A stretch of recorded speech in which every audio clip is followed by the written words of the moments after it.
Bismillahirrahmanirrahim. Assalamualaikum warahmatullahi wabarakatuh. 10 IPA 1 dan IPA 2. Kali ini saya akan membahas jawaban latihan soal yang kemarin sudah kita pelajari di kelas. Yang pertama ada soal penyetaraan reaksi kimia. Ada reaksi yaitu Li3PO4 ditambah NaBr menjadi Na3PO4 ditambah LiBr. Belum setara antara reaktan dan juga produknya. Supaya setara, kita cari satu-satu nilai unsurnya dari masing-masing unsurnya. Yang pertama ada Li. Li di sebelah kiri yaitu memiliki nilai 3. Kenapa bisa 3? Karena dia memiliki indeks. Indeks itu angka setelah unsurnya. Maka kita tulis nih Li yaitu 3. Kita lihat Li di sebelah kanannya. Di sini Li baru 1. Kenapa 1? Karena dia tidak memiliki indeks atau angka di belakang unsurnya. Maka kita tulis 1. Belum setara antara di sebelah kiri dan sebelah kanan. Maka kita perlu dikalikan berapa biar nilainya juga sama-sama 3. Oke, kita kalikan dengan 3. Nah, maka sudah setara antara di sebelah kiri dan di sebelah kanan, yaitu sama-sama memiliki nilai unsur 3. Karena kita mengalihkan 3, kita perlu menuliskan koefisiennya. Koefisien itu angka di depan unsurnya 3. Selanjutnya ada unsur P. P di sebelah kiri memiliki nilai 1. Kenapa bisa 1? Karena dia tidak memiliki angka indeks di belakangnya. Oke, tulis 1. P di sebelah kanan. P di sebelah kanan juga nilainya yaitu 1. Sekarang unsur O. Unsur O memiliki indeks 4. Maka kita tulis nih O 4. Di sebelah kanan O juga memiliki nilai 4. Sudah setara antara Li, P, dan O di sebelah kiri dan di sebelah kanan. Selanjutnya ada unsur Na. Unsur Na di sebelah kiri nilainya yaitu 1. Kenapa 1? Karena dia tidak memiliki angka indeks. Sedangkan Na di sebelah kanan memiliki nilai 3 karena dia memiliki indeks. Angka indeks yaitu 3. Maka kita tulis 3.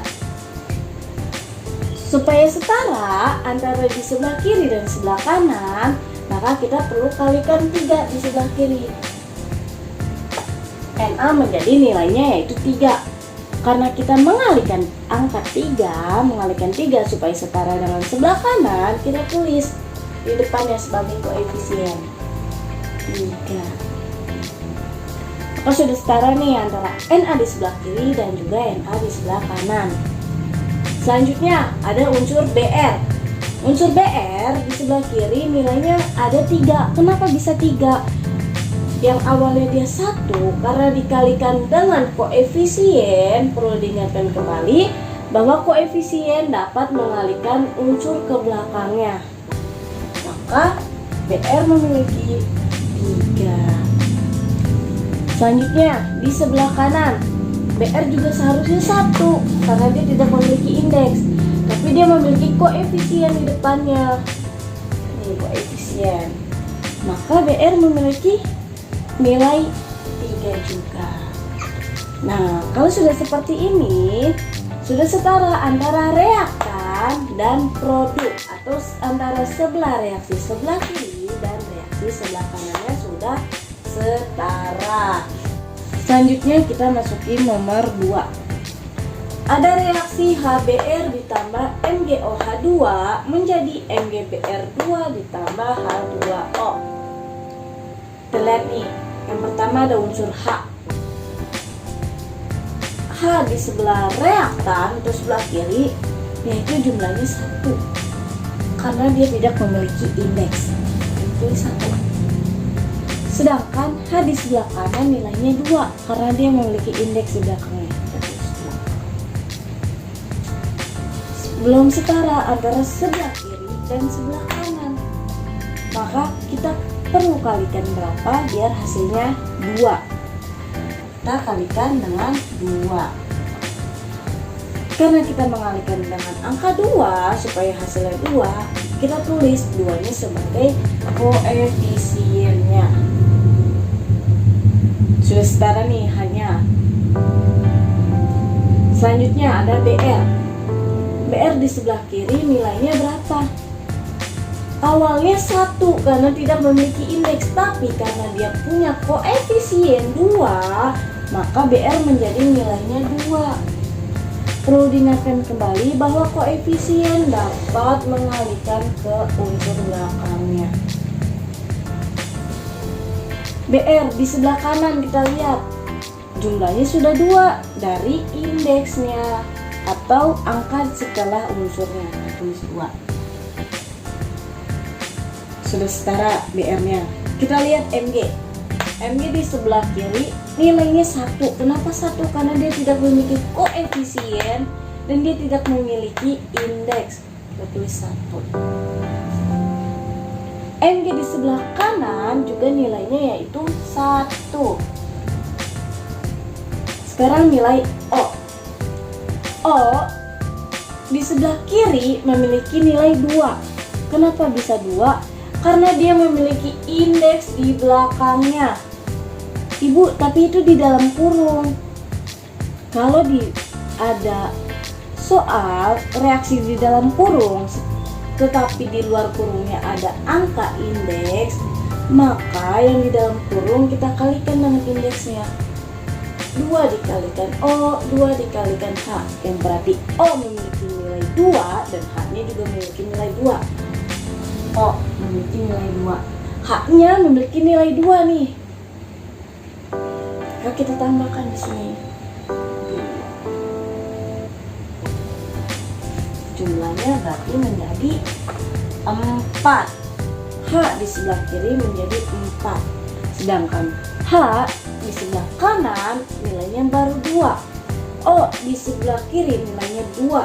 Sedangkan O di sebelah kanan nilainya baru 1. Karena dia tidak memiliki indeks dan dia tidak memiliki koefisien.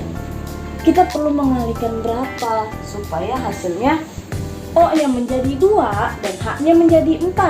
Kita perlu mengalihkan 2. Maka nilai O menjadi 2 dan nilai H menjadi 4. Kalau seperti ini sudah setara antara reaktan atau sebelah kiri dan produk. Nah, perlu diingatkan kembali, kalau tidak memiliki koefisien, tidak ada koefisien di depan unsurnya, maka boleh ditulis 1, boleh juga tidak ditulis. Boleh dikosongkan. Soal tata nama senyawa. Nomor 1 ada HNO3. HNO3 itu apa sih kira-kira nama senyawanya? Nih, kita lihat di sini ada unsur H. Unsur H adalah ciri dari senyawa asam.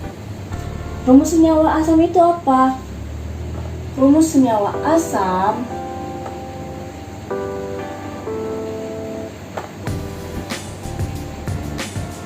yaitu asam atau unsur H ditambah sisa asam.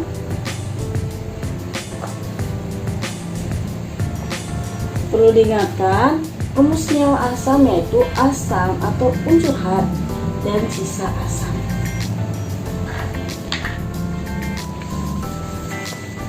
Kita lihat di sini ada unsur H yang berarti senyawa asam.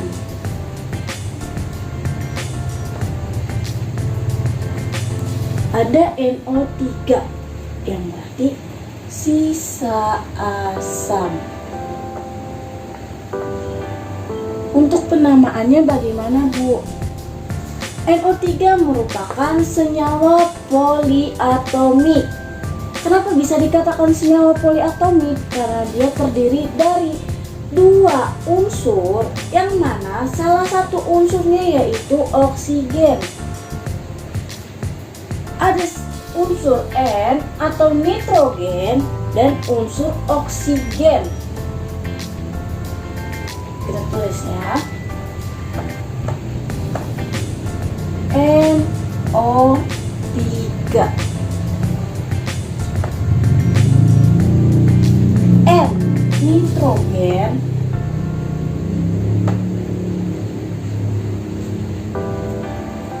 O-nya oksigen.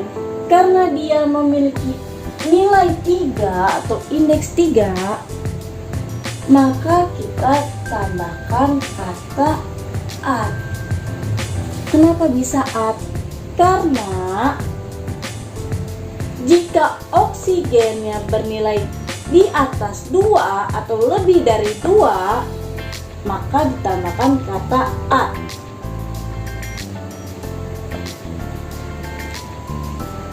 Kalau oksigennya kurang dari 2, maka ditambahkan kata it. Balik lagi ke soalnya. Karena oksigennya bernilai 3, maka nitrogen ditambahkan kata at. Nitrogen ditambah kata at menjadi nit.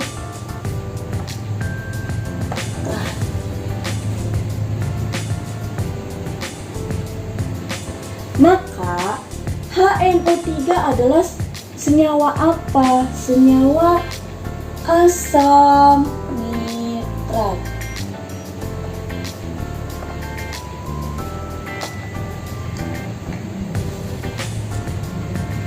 Oke, sampai sini mengerti? Kita lanjut ke soal nomor 2-nya. Ada Na2SO4. Na2SO4 ini termasuk ke dalam senyawa apa?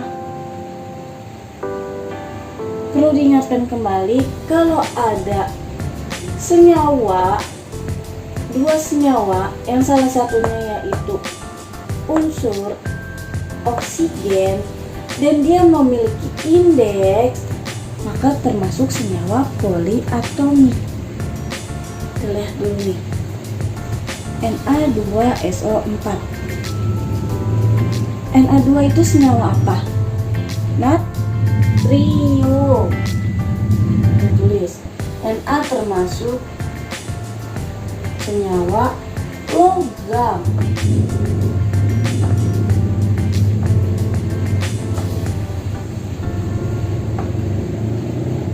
Kenapa Na dikatakan senyawa logam? Karena dia termasuk unsur logam alkali. Unsur alkali. Yang termasuk logam itu unsur apa aja, Bu?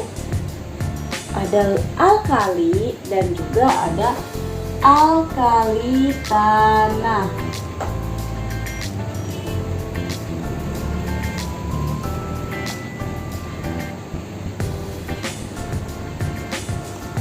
Senyawa apa aja yang ada di dalam alkali? Yaitu senyawa di golongan 1A. Alkali tanah ada di senyawa golongan 2A. Senyawa golongan 1A ada litium, ada natrium, ada kalium, rubidium, ada cesium, dan ada juga francium. Senyawa alkali tanah ada apa aja? Ada berilium, magnesium, kalsium, strontium, barium, dan radium.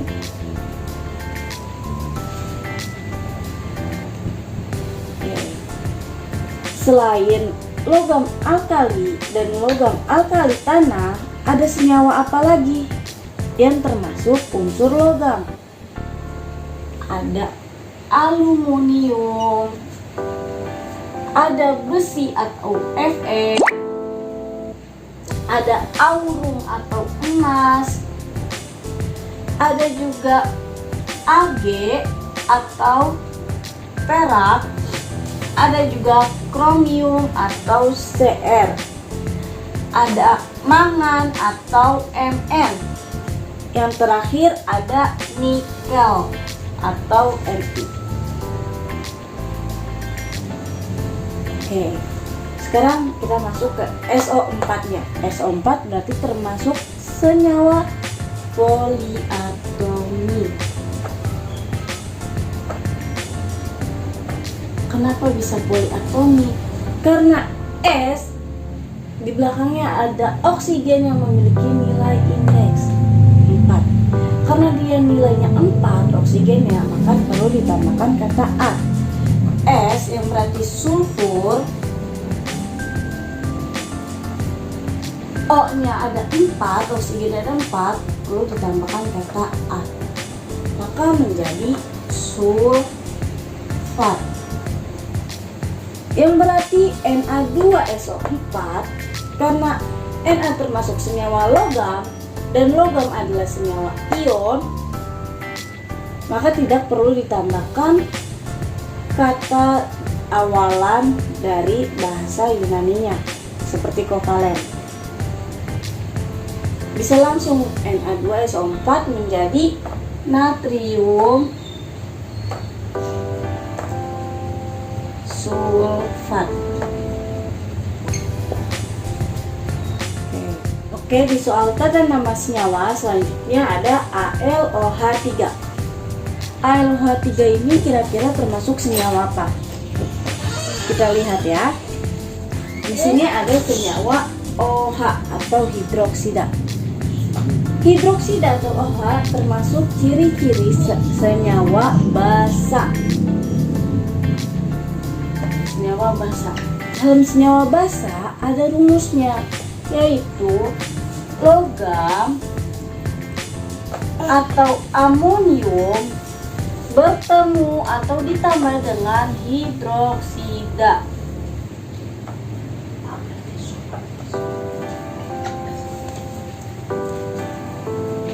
Oke, sini sudah kelihatan Al itu tadi sudah dikatakan bahwa logam. Al itu apa tadi? Aluminium.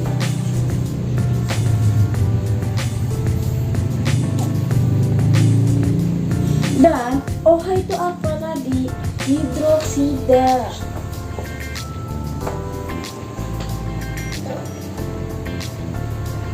Maka AlOH3 adalah aluminium hidroksida.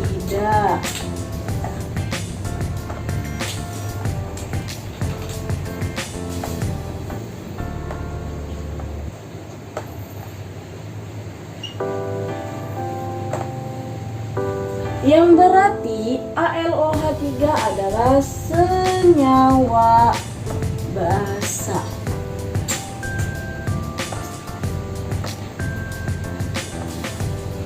Sekarang kita memasuki soal hukum dasar kimia. Soal pertama, yaitu sebanyak 31,75 gram logam tembaga direaksikan dengan 8 gram gas oksigen dalam wadah tertutup, membentuk tembaga 2 oksida. Reaksi yang terjadi adalah 2Cu ditambah O2 menjadi 2CuO. Pertanyaannya yaitu massa tembaga 2 oksida yang dihasilkan adalah, kita lihat dulu nih. Di dalam soal sudah diketahui massa Cu yaitu 31,75 gram. Yang kedua, ada massa oksigen yaitu sebanyak 8 gram. Pertanyaannya atau yang ditanya adalah massa 2CuO-nya atau tembaga 2 oksidanya. Kita lihat reaksinya. Kita setarakan dulu antara reaktan dan produknya. Di dalam soal reaksinya yaitu sudah setara. Cu sama-sama memiliki nilai 2, Cu juga memiliki nilai 2, dan O memiliki nilai 2. Di sebelah kanan O juga memiliki nilai 2. Kalau sudah setara, tinggal kita cari. Kalau dengan dengar kata-kata wadah tertutup, yang berarti adalah hukum dasar kimia Lavoisier atau hukum kekekalan massa, yang dimana bunyinya yaitu massa sebelum reaksi dan massa sesudah reaksi bernilai sama atau tetap. Tinggal kita masukin nih. Massa CU-nya tadi 31,75 gram. Massa oksigennya sudah diketahui juga 8 gram. Yang ditanya adalah massa 2CuO. Caranya mudah, yaitu tinggal kita tambahkan massa reaksinya. Kenapa tinggal ditambahkan? Karena sudah diketahui massa dari reaksinya, reaktannya. 31,75 ditambah 8 gram yaitu 39,75 gram. Maka jawabannya untuk massa 2CuO atau massa tembaga 2 oksida yaitu 39,75 gram. Sekarang soal nomor 2. Serbuk magnesium yang massanya 3 gram tepat habis bereaksi dengan sejumlah serbuk belerang menghasilkan senyawa magnesium sulfida yang massanya yaitu 7 gram. Pertanyaannya, massa serbuk belerang yang telah bereaksi adalah, tadi sudah diketahui dalam soal, massa magnesium yaitu 3 gram dan massa magnesium sulfida yaitu 7 gram. Yang ditanya adalah massa belerang atau sulfurnya. Kita bikin dulu nih persamaan reaksinya. Mg ditambah S menjadi MgS. Magnesium ditambah sulfur menjadi magnesium sulfida. Sudah diketahui bahwa massa magnesium yaitu 3 gram. Tulis 3 gram. Dan massa magnesium sulfida yaitu 7 gram. Yang ditanya adalah massa sulfurnya. Bagaimana cara mengetahui massa sulfurnya? Mudah sekali, yaitu ingat aja rumusnya. Jumlah reaksi dan jumlah sebelum reaksi dan jumlah sesudah reaksi nilainya sama. Maka 3 perlu ditambahkan berapa biar hasilnya 7? Tulis ya. MS sama dengan 3 ditambah X sama dengan 7. Maka X adalah 7 kurang 3 itu 4. Maka nilai sulfurnya adalah, massa sulfurnya adalah 4. Soal nomor 3. Suatu percobaan dilakukan dengan mereaksikan logam kalsium dengan belerang sehingga menghasilkan kalsium sulfida. Berikut data hasil percobaannya. Percobaannya ada 3 kali. Ada massa kalsium, massa sulfida, massa kalsium sulfida. Terdapat juga massa zat sisa dan massa jenis zat sisanya. Berdasarkan hasil percobaan, dapat disimpulkan bahwa perbandingan massa kalsium dengan massa belerang untuk membentuk kalsium sulfida adalah, kalau mendengar kata-kata perbandingan massa secara tetap, maka menggunakan hukum dasar kimia Proust. Apa bunyi hukum dasar kimia Proust? Perbandingan massa unsur-unsur penyusun suatu senyawa selalu tetap dan nilainya harus bulat serta sederhana.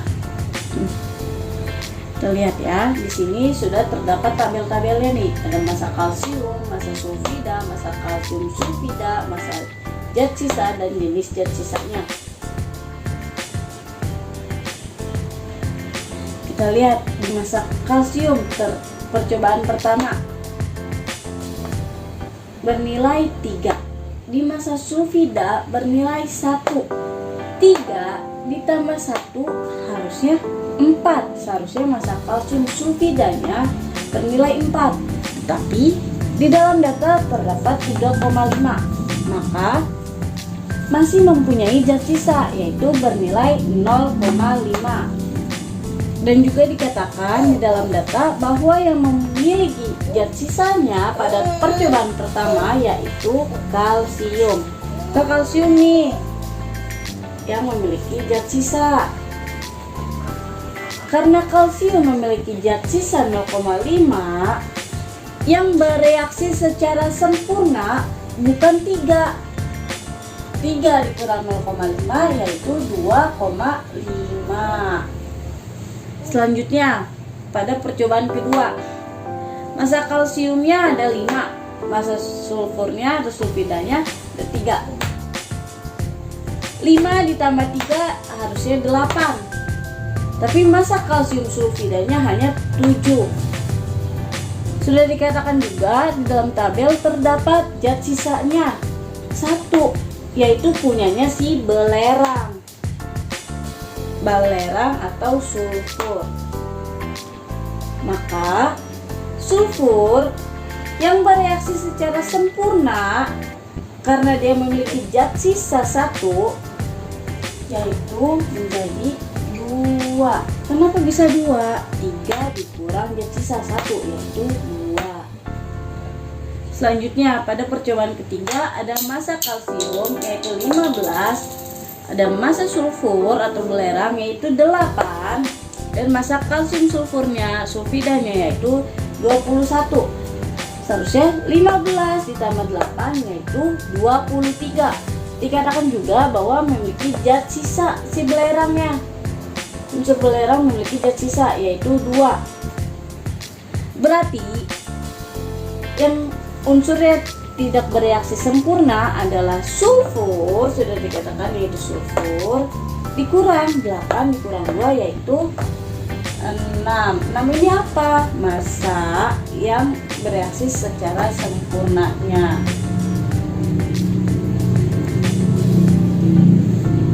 Kita lihat lagi nih ke soalnya. Hasil perbandingan dapat simpulkan bahwa perbandingan massa kalsium dengan massa belerang untuk membentuk kalsium sulfida. Tadi yang ditanya adalah perbandingannya. Tertulis ya, perbandingan unsur Ca atau unsur kalsium dengan unsur sulfur atau belerang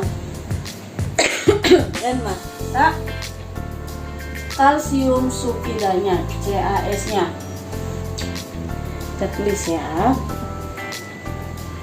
Pada percobaan pertama yaitu 2,5 banding 1 banding 3,5. Percobaan kedua 5 banding 2 banding 7. Percobaan ketiga 15 banding 6 banding 21. Dalam hukum Proust atau perbandingan tetap, nilai perbandingannya itu harus bulat dan sederhana. Kita lihat dulu nih dari 3 percobaannya. Percobaan pertama bisa dikatakan sederhana atau tidak? Jawabannya yaitu tidak. Kenapa tidak? Karena 2,5, 3,5 adalah bilangan pecahan, maka tidak bulat dan tidak sederhana. Yang nomor 2, 5 banding 2 banding 7.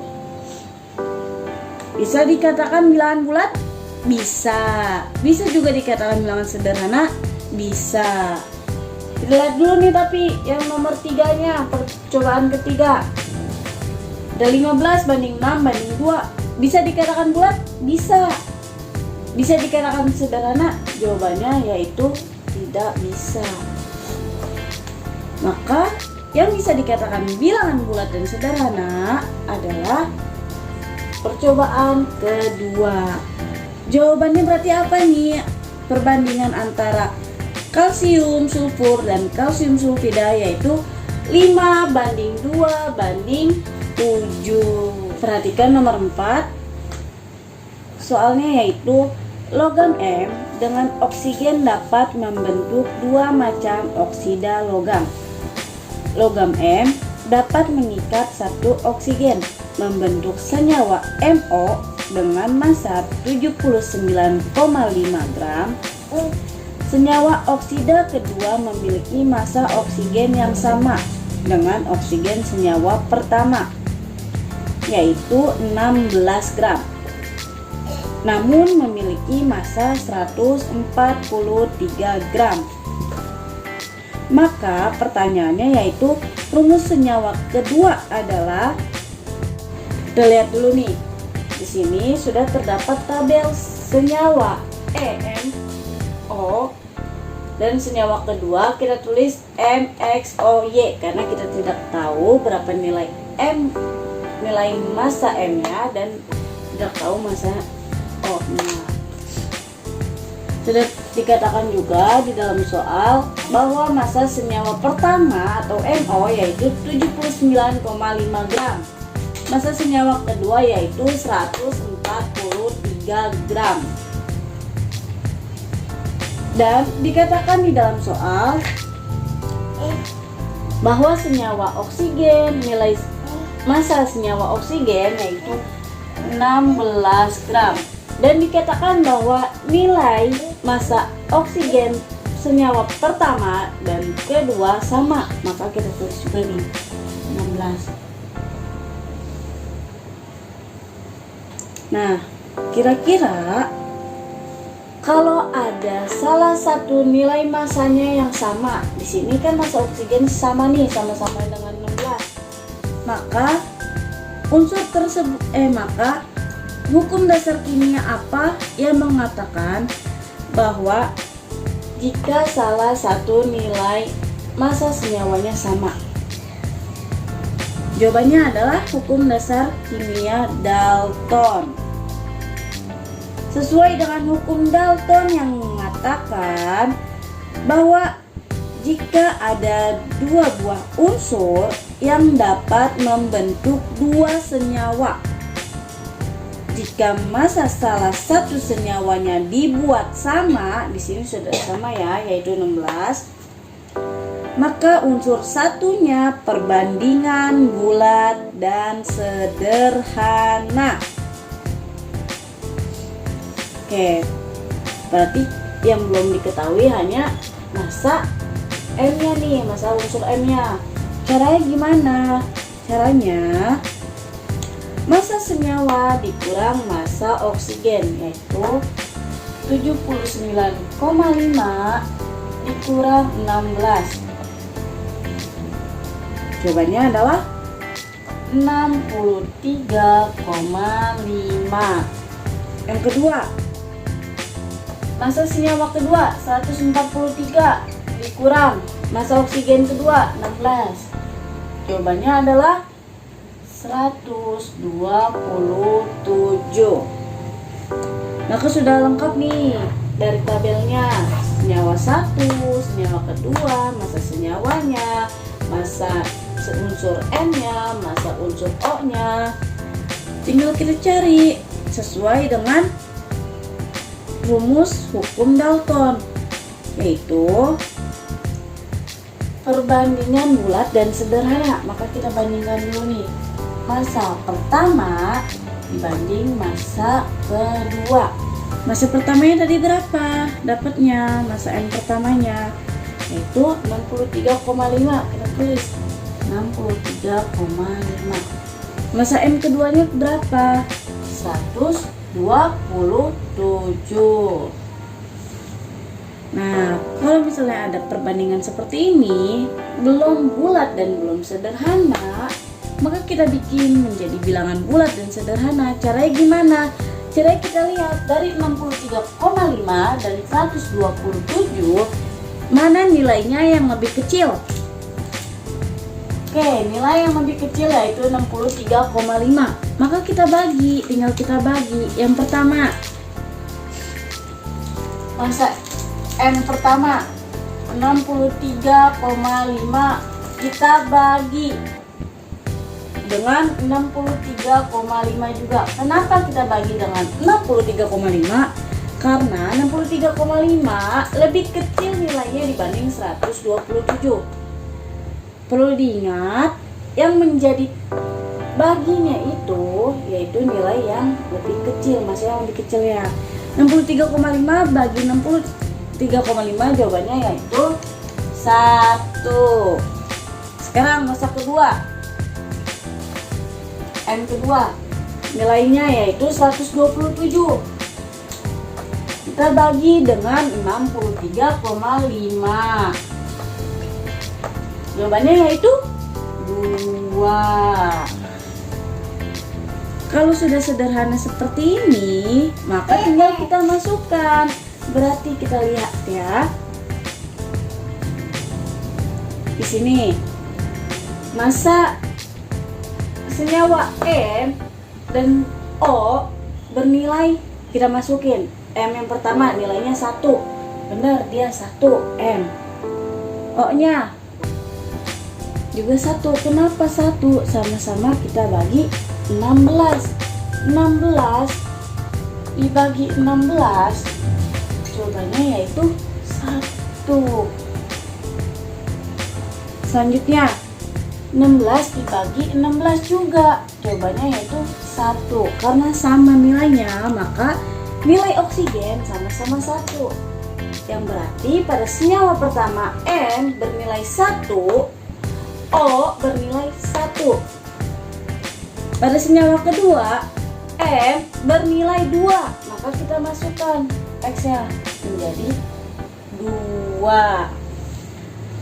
O bernilai 1, maka kita masukkan juga O1. Karena 1 tidak perlu ditulis, maka menjadi senyawa yang kedua adalah N2O. Seperti itu. Kita memasuki soal nomor terakhir, yaitu nomor 5, yaitu gas nitrogen dan gas hidrogen bereaksi membentuk gas amonia. Adapun reaksinya yaitu nitrogen ditambah hidrogen membentuk amonia, atau N2 ditambah 3H2 membentuk menjadi 2NH3. Pada suhu dan tekanan yang sama, untuk menghasilkan 3 liter NH3 atau amonia, dibutuhkan volume gas nitrogen dan gas hidrogen berturut-turut. Oke, kalau mendengar kata-kata volume, berarti termasuk hukum dasar kimia, yaitu hukum Gay-Lussac. Hukum Gay-Lussac mengatakan, pada suhu dan tekanan yang sama, volume gas yang bereaksi dan hasil reaksi berbanding sebagai bilangan bulat. Tapi sebelum kita memasuki pernyataan hukum Gay-Lussac, maka kita harus mengetahui dulu syarat hukum Gay-Lussac. Apa aja syaratnya? Yang pertama, nilai koefisien sama dengan nilai volume. Yang kedua, persamaan reaksinya harus disetarakan terlebih dahulu. Kita lihat ya, di reaktan dan di produknya harus setara. Di reaktan, nilai N-nya sudah 2. Di sebelah kanan atau produk, nilai N juga sudah 2. Nilai H di sebelah kiri, nilai H-nya 6. Di sebelah kanan nilai H juga 6. Maka sudah setara antara reaktan dan produknya. Kalau sudah setara persamaan reaksinya, tinggal kita lihat lagi soalnya. Di dalam soal sudah mengatakan bahwa amonia atau NH3 memiliki 3 liter. Yang ditanya berapa volume nitrogen dan berapa volume hidrogennya. Tadi sudah dikatakan bahwa nilai koefisien sama dengan nilai volume. Berarti kita bikin dulu nih perbandingan koefisiennya. nitrogen. Karena dia tidak memiliki koefisien, maka nilai koefisien nitrogennya itu 1 banding, kita lihat hidrogennya, nilai koefisiennya berapa? 3. Sambil tulis 3. Kita lihat lagi nih, NH3 nya nilai koefisiennya berapa? 2. Kalau sudah kita buat perbandingan koefisiennya, tinggal kita cari volume dari nitrogen dan volume dari hidrogen. Sama volume nitrogennya 2. Nitrogennya dulu. Rumusnya apa?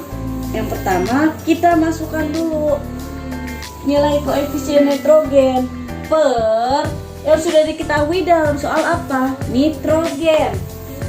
Nitrogen koefisiennya berapa? 2. Kita masukin 2 menjadi 1/2 dikali dengan volume yang sudah diketahui dalam soal. Yang sudah diketahui yaitu amonia. Amonia nilainya berapa? 3 liter. Nah, kita tinggal tulis 3 liter. 1/2 kali 3 liter. Maka nilai volume nitrogen yaitu 1,5 liter. Sekarang yang kedua yang ditanya, volume hidrogennya. Sama caranya. Yang pertama kita masukin dulu koefisien hidrogennya yaitu 3 per koefisiennya dari amonia NH3 yaitu 2 dikali dengan volume amonianya yaitu 3 liter. 3 dikali 3 yaitu 9 per 2 sama dengan 4,5 liter. Maka jawabannya untuk volume nitrogen dan volume hidrogen yaitu 1,5 liter dan 4,5 liter. Cukup sekian pembelajaran hari ini, semoga mudah untuk dimengerti. Kurang lebihnya saya mohon maaf. Assalamualaikum warahmatullahi wabarakatuh.